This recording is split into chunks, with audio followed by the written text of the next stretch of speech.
Llegó revista de prensa Directo América, por ello le doy la bienvenida a mi compañera Marta Moya. Marta, muy buenos días. Hola Andrés, buenos días, feliz lunes.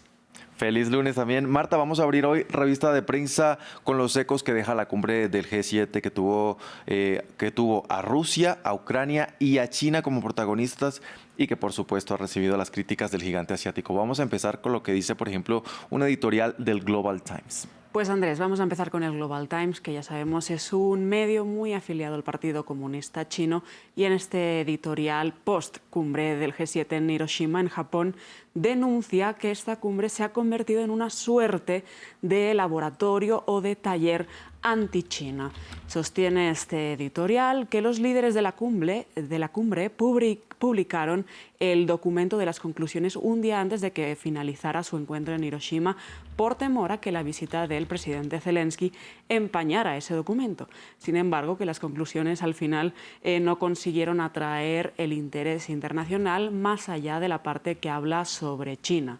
En el documento se observa una fuerte presión sobre el gigante asiático. El editorial del Global Times dice textualmente: parece que la única manera de que el G7 capte la atención de la gente y muestre su sentido es especular sobre los temas relacionados con China.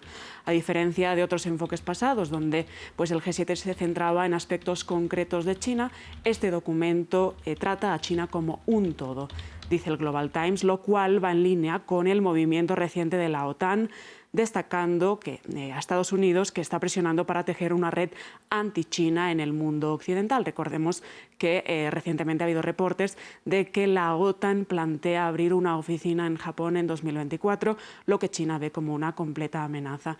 Además, este documento menciona a China en 20 ocasiones. Lo que dice este editorial del Global Times es una interferencia brutal en los asuntos internos de China y un impulso no disimulado de confrontación entre potencias, que ha convertido al G7 en uno de los mayores riesgos que enfrenta la paz y el desarrollo en el mundo actual.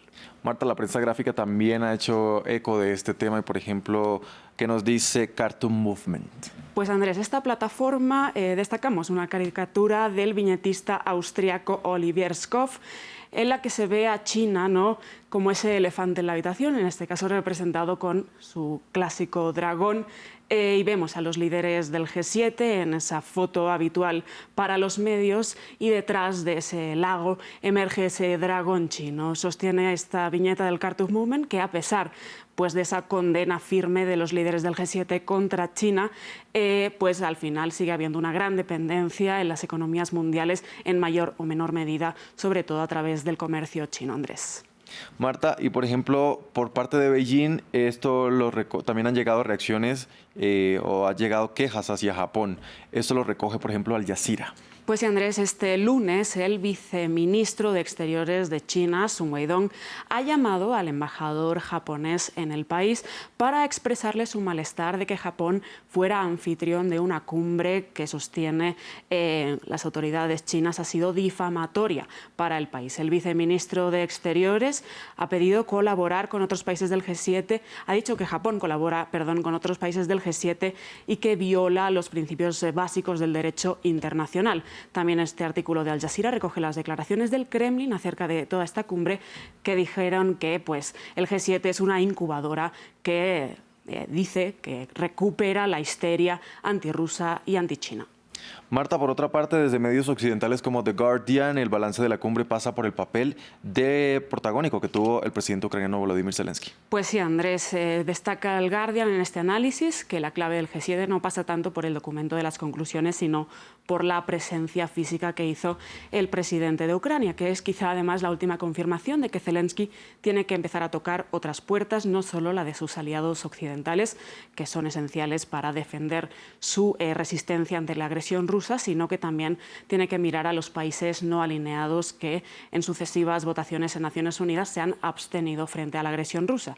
Esta dinámica empezó a cambiar en octubre de 2022, cuando el ministro de Exteriores ucraniano hizo una gira por varios países africanos, y ahora, pues con Zelensky la semana pasada visitando o haciendo presencia en la cumbre de la Liga Árabe, o ahora pues teniendo una relación bilateral, una reunión bilateral con el primer ministro indio, algo que no se dio con el presidente brasileño Lula da Silva. Precisamente, Marta, la ausencia de un encuentro informal entre el presidente Zelensky y Lula da Silva está hoy presente en toda la prensa brasileña y hay confusión sobre quién dio el paso para que no se diera este encuentro, aunque parece que finalmente fue Zelensky quien dejó plantado a Lula. ¿Qué dice al respecto? Pues sí, Andrés, toda la prensa brasileña recoge el hipotético desplante del presidente Zelensky a Lula da Silva, porque al final dice que solo cumplió con uno de sus objetivos, que era reunirse con Narendra Modi, pero que falló en el objetivo de reunirse con Lula da Silva. La reunión estuvo bajo suspense todo el sábado y en la mañana del domingo. Se fijó que ambos mandatarios se reunieran a las 3:15 de la tarde hora local y al final ese encuentro no se dio porque Zelensky no llegó a la reunión. Zelensky en rueda de prensa dijo que Lula estaría disgustado por este encuentro que al final no se dio. Por su parte dijo Lula que la palabra no era disgustado, sino que estaba molesto de que Zelensky no quisiera oír sus planes de paz en la guerra ruso-ucraniana, pero que habrá otras fuentes o otros encuentros en los que se pueda dar esta reunión. Además, dice Lula da Silva que Zelensky es una persona adulta, que sabe lo que hace y que si prefirió priorizar otras reuniones, pues al final este encuentro se deberá posponer. Marta, y terminamos hoy con un informe de The Economist que destaca los aprendizajes de las tropas rusas tras casi un año y medio de guerra en Ucrania. Pues sí, Andrés, este es lo que recoge The Economist es parte del Royal United Service Institute, un trabajo que ha desarrollado durante varios meses en el que sostiene que el ejército ruso ha tomado buena cuenta de lo que está haciendo en Ucrania y ha mejorado aspectos clave de su ofensiva, todo a portas de esta tan esperada contraofensiva ucraniana que podría poner un poco en jaque los esfuerzos de las tropas de Kiev.